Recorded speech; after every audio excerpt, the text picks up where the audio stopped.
Hello, this is Phil Endris from Baseball Card Exchange, and welcome to another episode of the Baseball Card Exchange podcast. Today we are talking about non-sports trading cards, and it certainly is a growing market. You know, a lot of people are getting into non-sports and have been for the last several years. Non-sport cards, they're often referred to as entertainment or pop culture cards, and they really have a rich history stretching back to the late 19th century. Initially, there were promotional cards included with products like cigarettes and gum, and it was essentially a marketing design designed to attract customers to that particular business.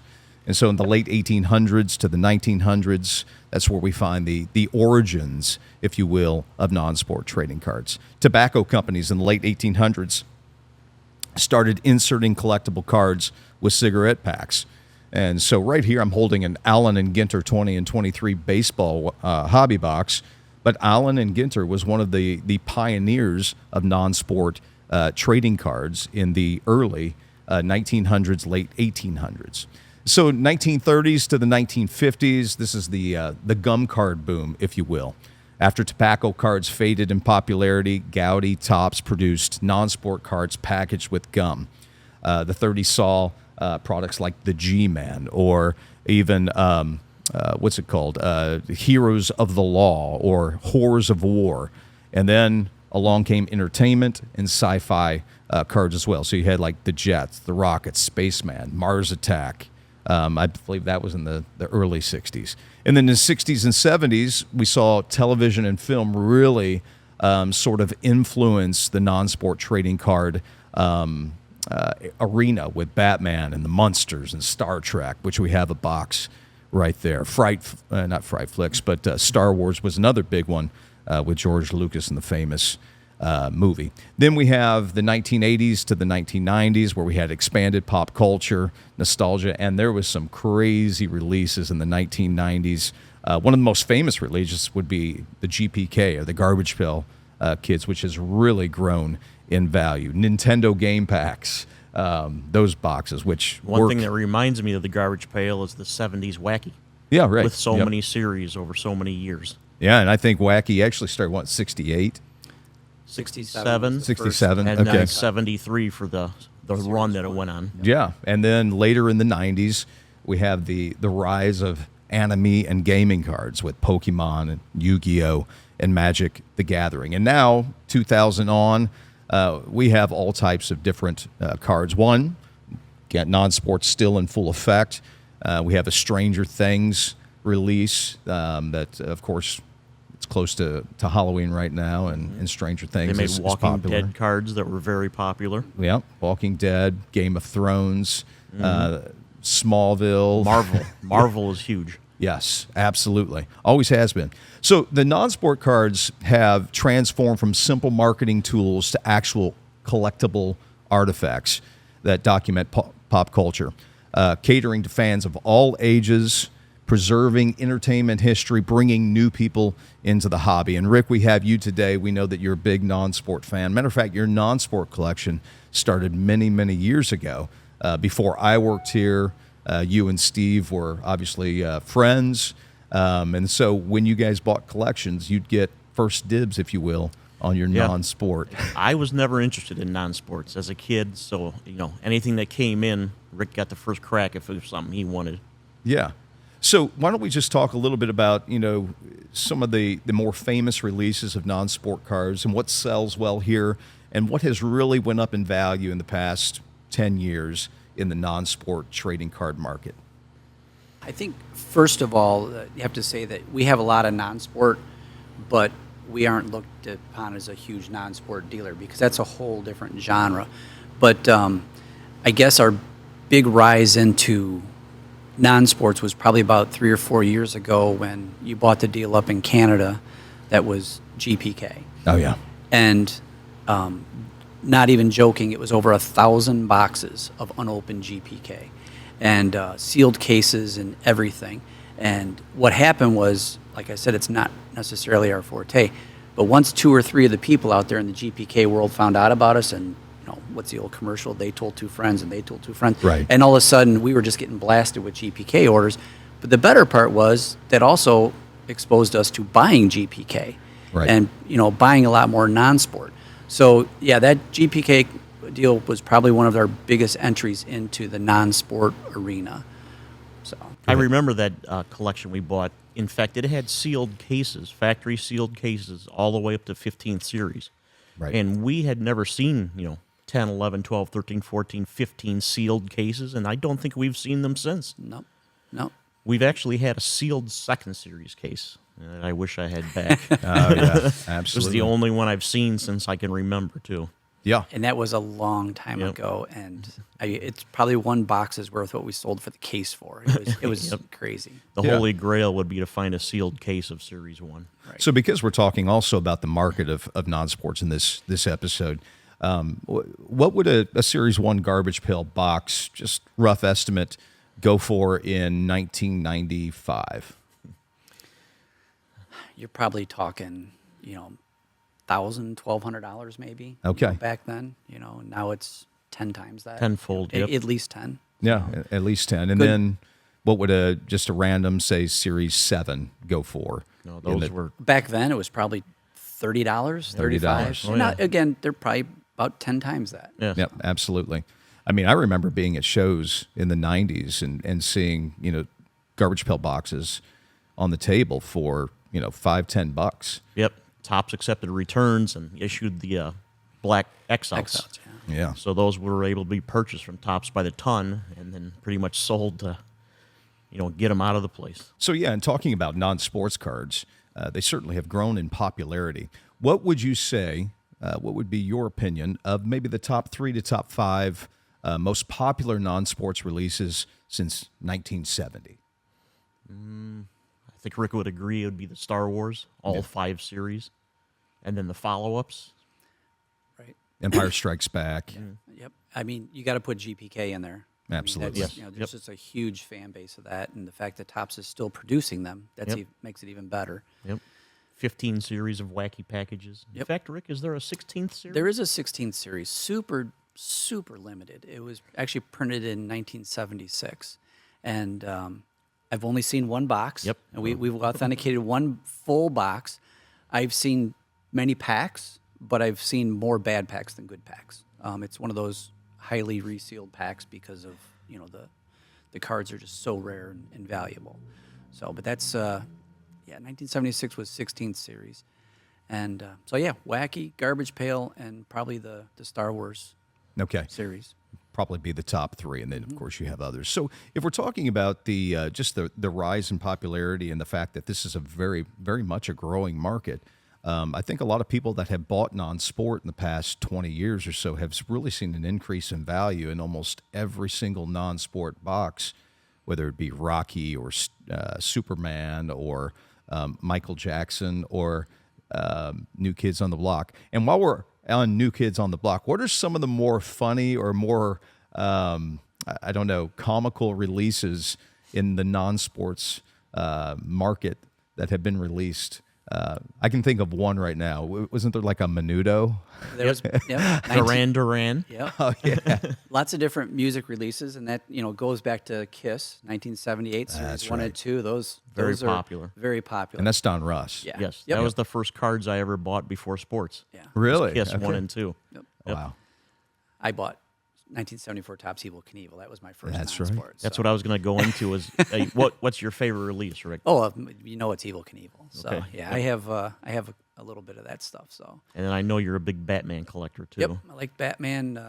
You got the black bat, red bat, 2 versions of blue bat. Riddler, and all those different ones. But yeah, Batman. That's again, can't remember the term, like cross collecting. Yeah. Like I'm a card collector, but I'm a Batman fan. So you get that person who's cross collecting, and that happens a lot with Disney.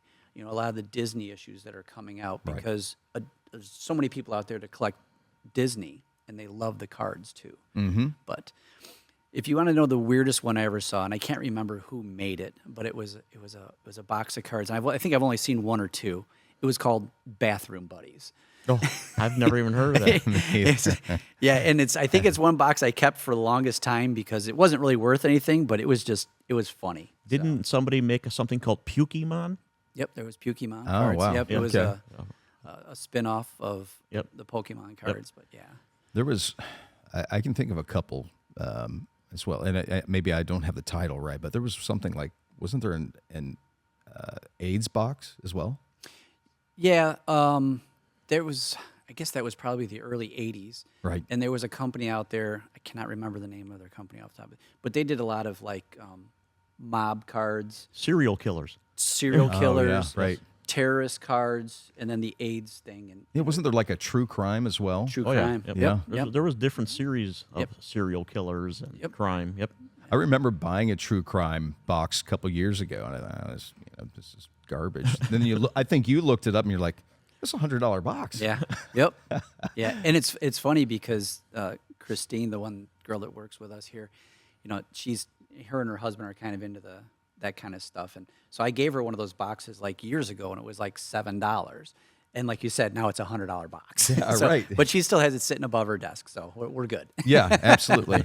She hasn't cashed in yet. She Nope. just Nope. She's waiting. she's so a lot of times at these shows, and again, you guys do the national, and you don't do really any other show, but I'm the guy that goes around to all the other shows, and many times I'll bring a few non-sport boxes, and I can see that your typical traditional sport card collector will come to the booth, take a look at these non-sport box, whether it be a Star Wars or a Garbage Pail or a Fright Flicks, and immediately you can see their face turn, and a smile comes to their face and goes, "Oh, I remember these. I remember when I was a kid, and this guy on my bus had these Garbage Pail kids, or my mom and dad wouldn't let me have the Garbage Pail kids. Yep. They were too vulgar." The wacky stickers are on my school folders and yeah. books. Yep. And immediately they usually ask, "How much?"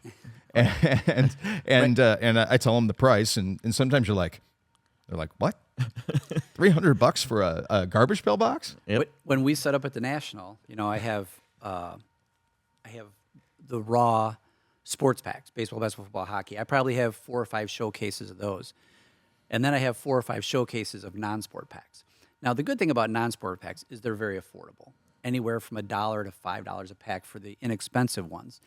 And we get wiped out. Every single national, we sell more non-sport packs by volume than anything else because people just love it because they may buy a pack of 84 Topps football and then say, "Hey, give me 3 packs of Happy Days," or something like that, something right. crazy. Because it's just like I talked about cross collecting. Yep. A lot of these sports card collectors, they can remember watching Happy Days back when they were collecting cards or something like that. So, yeah, the non-sport packs they're really cool. Yeah, it kind of brings back, just what collecting was in yesteryear. For example, I grew up with baseball cards. I've said this on a podcast before. My first pack actually was an '86 Fleer basketball pack that a guy gave me on the bus. But then I collected baseball cards because I was a baseball fanatic. And you wanted the stars in the pack. But it's not like today where I've seen many of these younger cats open a box that costs $600 and they essentially throw out every card, don't even look at it unless it's a serial numbered Autograph. memorabilia. parallel. Purple refractor die cut hologram. Yeah, rainbow, whatever. But you have people that actually buy a pack and look at every single card and, "Oh, there's Joni. There's there's Joni. There's oh, look at this. I remember this scene in Star Wars." So it sort of brings back that real great nostalgic feeling, and every card again means something. Yeah, like I said, I'm not a non-sport guy, and I've never collected it. Had I, or if I go forward and ever do it, it would be the Brady Bunch cards. Oh, yeah? As a kid, I was a big fan, and of course, Rick knows they're difficult cards. Was it a test issue?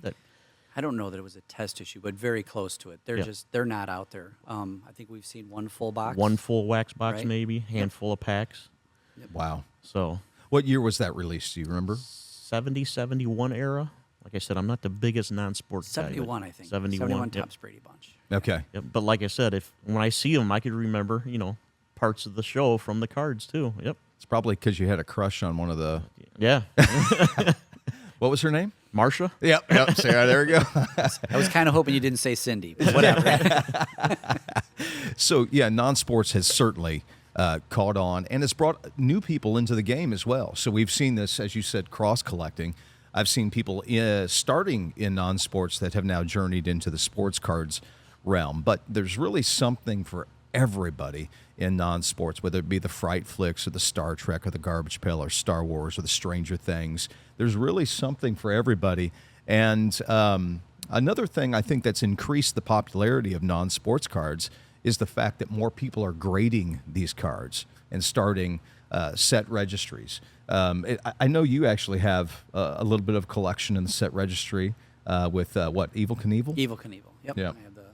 I have a few sets on the registry for that. So yeah, that's it's always been a passion of mine, and I mean I don't actively pursue it every single day, but I definitely look out for them, and the packs have really jumped up in price lately. That used to be like a $50 pack. The cheap ones now are probably on the $100 end.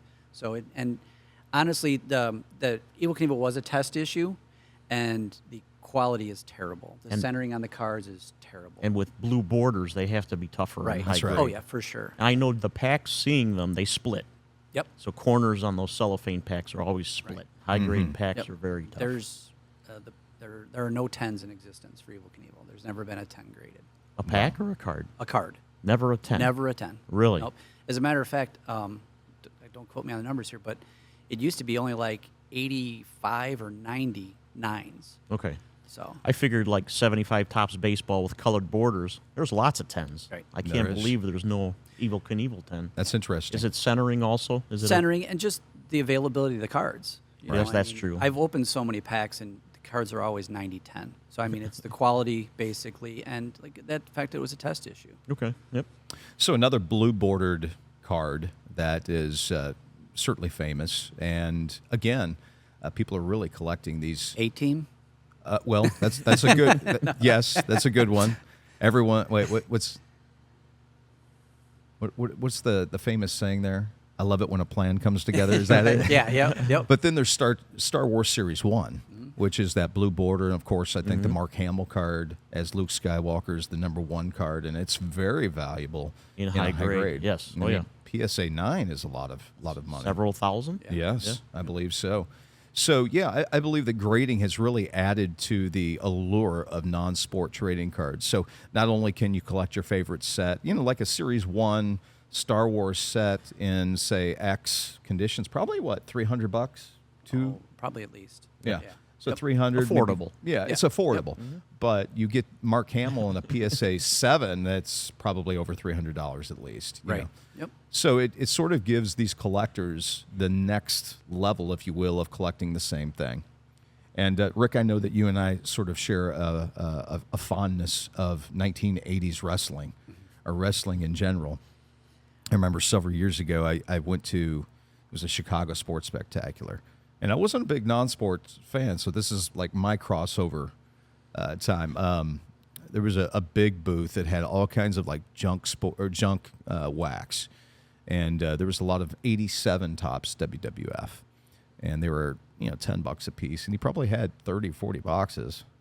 So I'm like, you know what, this would be fun just to open them, because I love it. So I think I made a deal with him, maybe bumped it down to $7 a box for 10 boxes. I bought them all.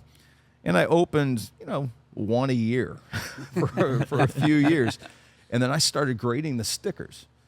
And I didn't grade the main cards. I just graded the stickers because I wanted to put together a PSA 10. Well, I graded those stickers, and I did get some 10s, which was pretty cool. But then I realized there was an 85 box as well. So I started buying them, and then an 85 OPG, which I thought was awesome.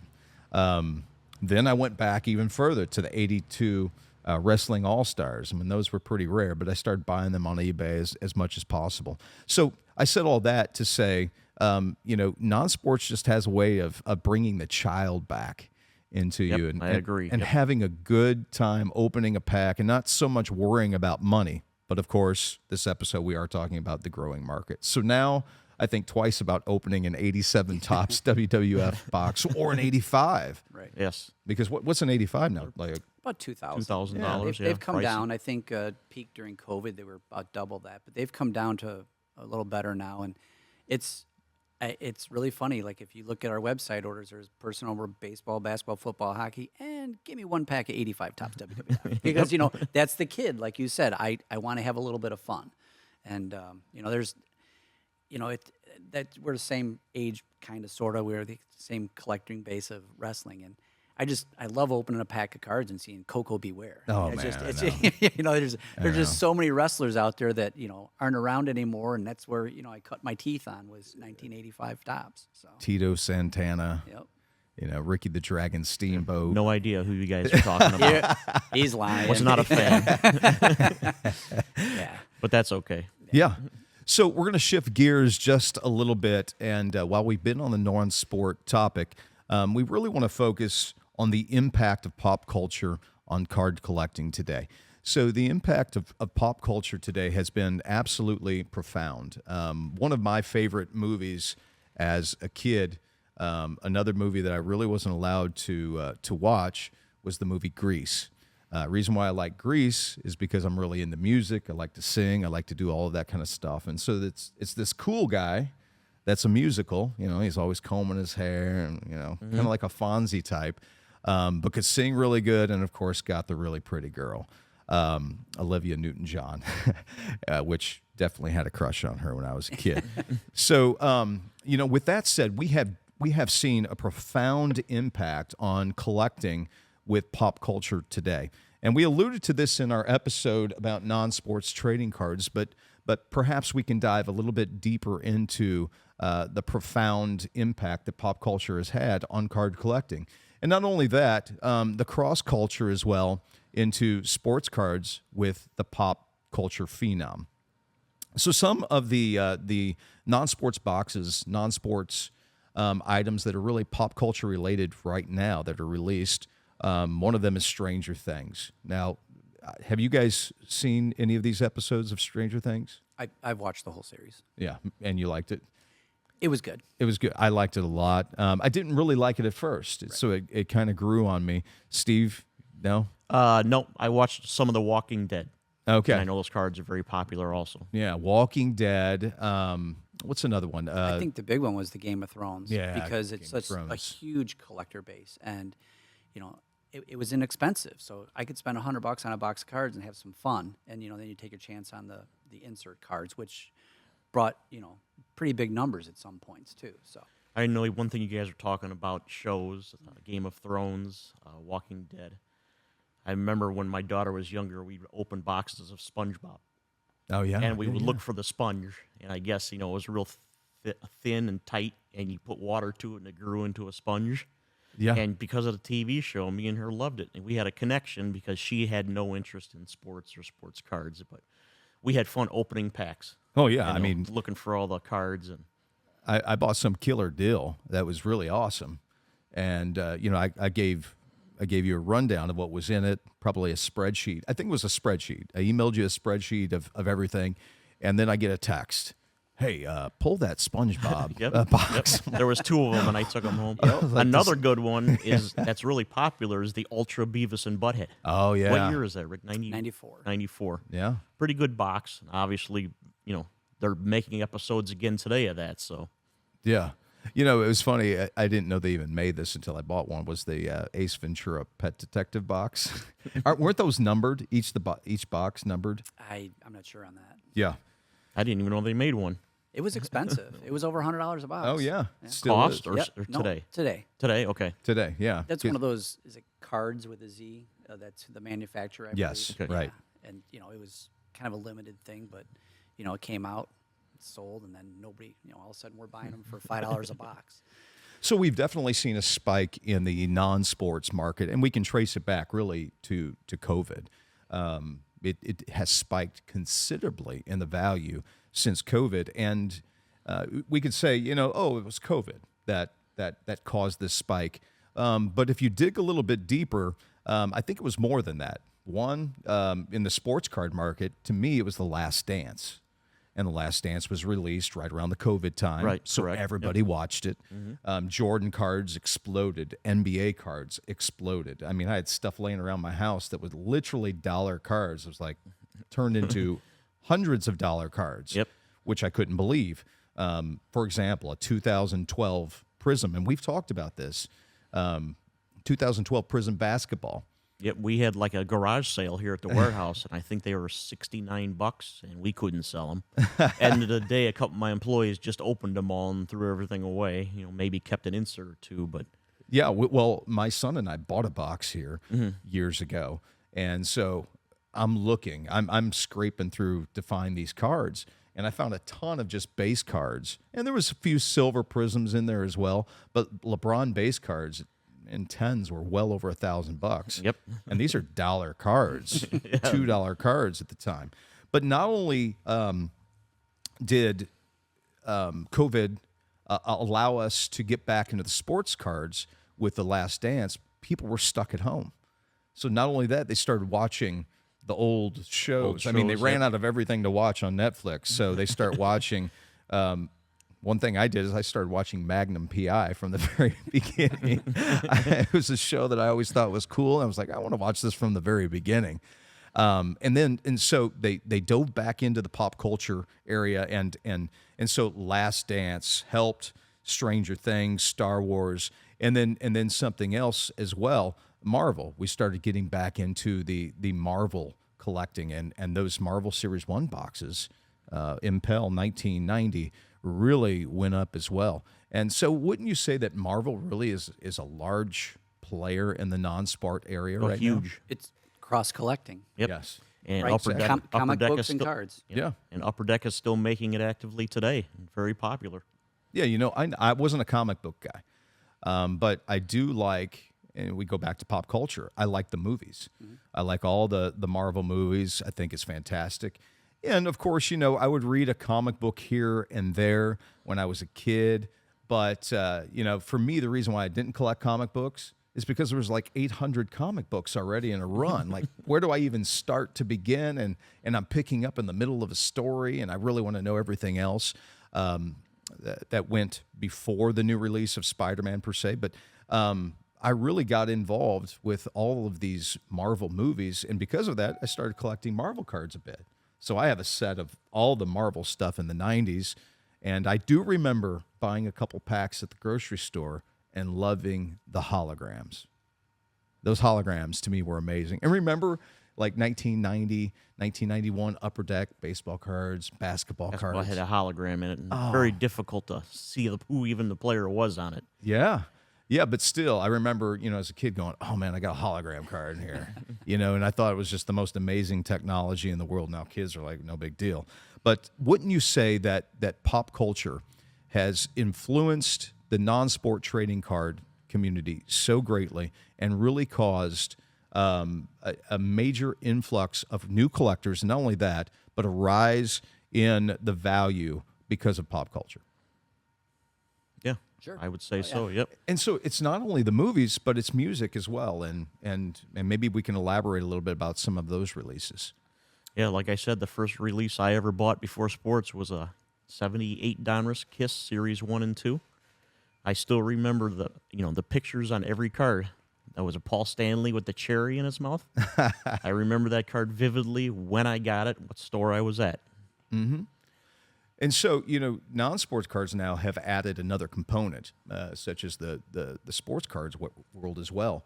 They've started to add autographs and memorabilia. And so other shows that I've liked in the 90s was like Smallville, which is, it's about Superman who was young, Clark Kent. And I really liked this show for whatever reason. So I remember buying a couple boxes and looking for those relics. And really, I mean, an autograph card was $10. Worth $10, but I pulled it. And I'm like, oh, this is cool. This is so-and-so in that season and that. Oh, this is awesome. And then another one, you had the Smallville, but then any of the newer, like, what's Game of Thrones. Or I can give you another example. My dad really doesn't have any interest in any of the stuff that I do, cards and nothing. He's a sports fan, but the collectible thing was never his. But they made a set of cards for the Big Bang Theory. Oh, yeah. And that's his favorite show. And Okay. I would bring home the autographs of Okay. the characters. And he loved it. He thought that was the greatest thing and made him smile. So it goes to show how, somebody with no interest really in collecting any kind of card got really excited and bright-eyed over these autographed characters in a TV show he liked. Yeah, Big Bang Theory, and they probably have relics as well. Yes. Another one that Yep. that I just thought of was I liked the Green Arrow show that came out, and they had some relics in that. I had mentioned Smallville. My son loved The Flash, so we bought all kinds of Flash boxes and got the relic cards and a few of the autographs. The autographs were pretty hard to get, but what a great time it was. And it wasn't so much about money driven. It was about really having a fun time opening a box with your son. Yeah, like I said with the SpongeBob, it was enjoyable, it was fun, and I don't remember what it cost, but I don't care. Yeah, exactly. So we'd be remiss to not mention Pokemon and some of the other card games, Yu-Gi-Oh! And Magic the Gathering. It's definitely not our expertise. However, they have really formulated a big following over the past 20 years. And in a retail store, we sell a great deal of Pokemon cards and these gaming cards. And I mean, us three, I don't think has ever collected any of them. Although I think I do have a Charizard in my collection somewhere. But isn't it kind of amazing that this started in Japan, right? Mm-hmm. And now the pop culture of just the Pokemon's Pokemon characters have really exploded that particular card collecting segment, and a lot of them are worth a lot of money now. Yeah. Oh yeah. Yep. And Pokemon's a game, right? Right. But I don't think they play the game anymore. I think they just collect the cards. I mean, I'm sure there's still some gameplay going on, but back in the day, I can actually remember going with my nephew to a store on Calumet Avenue, and we bought, it was after base set, so it was either Jungle or Fossil. And I remember buying those cards with him, and he was young at the time, probably less than 10 years old, and we'd go home and we'd actually play the game. So I have actually played Pokemon. You have played Pokemon? I have. I did not know. I know at our retail store, every once in a while when I go down there, I'm amazed how, a grown man will walk in the front door and walk right by all the sports memorabilia, the autographs, and head straight for the Pokemon section. Yes. Pick out cards, packs, buy them, walk straight back out the door, and never look once at anything else in the shop. Absolutely. It's huge. And like I said, they collect the cards, and then the grading is just crazy. Like, they grade so many Pokemon cards. I mean, I don't know what the numbers are from PSA, but they might be doing more TCG cards than sports cards nowadays. I know for packs, it's definitely Yes. more TCG than sports. That's absolutely amazing. So, I mean, not only has it made an impact, it is considerable. I mean, completely considerable. And like you alluded to, if you're grading more Pokemon cards than you are sports cards, or grading more Pokemon packs than sports cards, it just goes to show that the non-sport market is alive and well, and it's certainly on the up. And not only that, shows now have changed as well. And for me, that goes to shows, pretty consistently. I do 12 or 13 shows a year. A lot of promoters are now actually adding non-sport Autograph guests? Oh yeah, non-sport. Yeah, Autograph absolutely. guests, Autograph guests, but they're also making room for non-sport areas. Okay. Which you didn't see that back in the 80s and 90s, even early 2000s. They're actually saying, okay, what we really want to do is we want to add 30 Pokemon dealers here. We want to have a non-sports section because people want to have a good experience when they go to these shows. And I think a lot, I think whether it be Fanatics, whether it be, the National, whether it be some of the other shows that I go to, Philly, Chantilly, they really want to get everyone in the door, because now even non-sports is appealing to even, predominantly card collectors as well, like sport card collectors. And another thing that we could probably mention too, that really focused on, because this episode is about pop culture, Leaf, the company, has really put out a ton of products with pop culture Very cards interesting in them. items, yeah. Yeah. Oh, yeah. You see an autograph every once. Oh, okay, here's one. Kim Kardashian. I was at a show, a couple years ago, and I seen somebody offering a Kim Kardashian autograph for $2,500 or something like that. I go, what in the world? Why? And then I asked the individual about this Kim Kardashian card, and they go, "Oh, this is a double. I have a Kim Kardashian collection." It was funny to me. It floored me. But like Leaf pop culture cards really have. What impresses me about Leaf cards too is if somebody has their 5 minutes of fame, right, very quickly there's autographed cards available, that people are interested in. Yeah, and again, going back to Allen and Ginter as well. For a while there, you guys know that I'm an autograph guy. I was like, I'm going to complete these Allen and Ginter sets. I'm going to get every single card autographed. And I put a good attempt into the 07, 08, 09, 2010 years. And so you had like Joey Chestnut, the hot dog guy. You had all kinds of different non-sport. Hulk Hogan had one. Mike Tyson had a card. Well, of course, boxing is a sport. But you had all of these, Tony Hawk, the skateboard guy. Yep. Well, I guess that's a sport as well. But, you had all of these different individuals. And so in those early sets, you'd have like historical figures as well. And so what people were trying to do as far as getting that card autographed is to find a descendant of, say, Abraham Lincoln. Somebody who has passed, you can't get, obviously. That's where I drew the line. And just to bring this up, I know we're talking about non-sports, and obviously sports are baseball, basketball, football, hockey. But, we also have a lot of racing, golf, Yes. wrestling. I mean, Topps is doing all kinds of wrestling, soccer. Soccer's Right. huge. Oh, yeah. Yep. I mean, there's a lot of different soccer products out. So I know we're talking non-sport. It's sports, but it's those ones that are often forgotten. But Correct.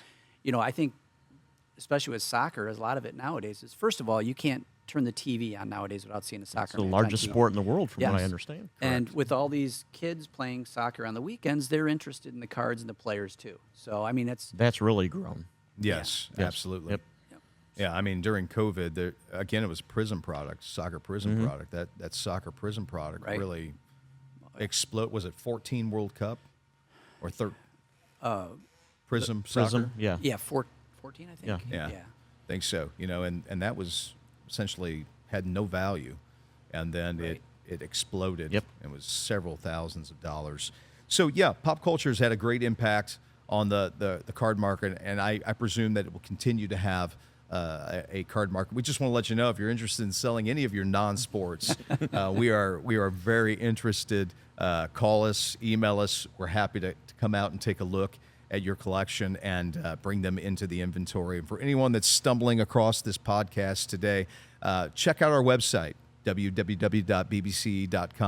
Take a look at all of our non-sports. We have a pretty decent selection, and we really try to keep that stocked up. And so whether you're looking for a Star Wars, Garbage Pail, Fright Flicks, we've got it in stock. Doesn't always stay in stock, but take a look, and we'll be happy to do some business with you. That's all for this time. We'll talk to you next time.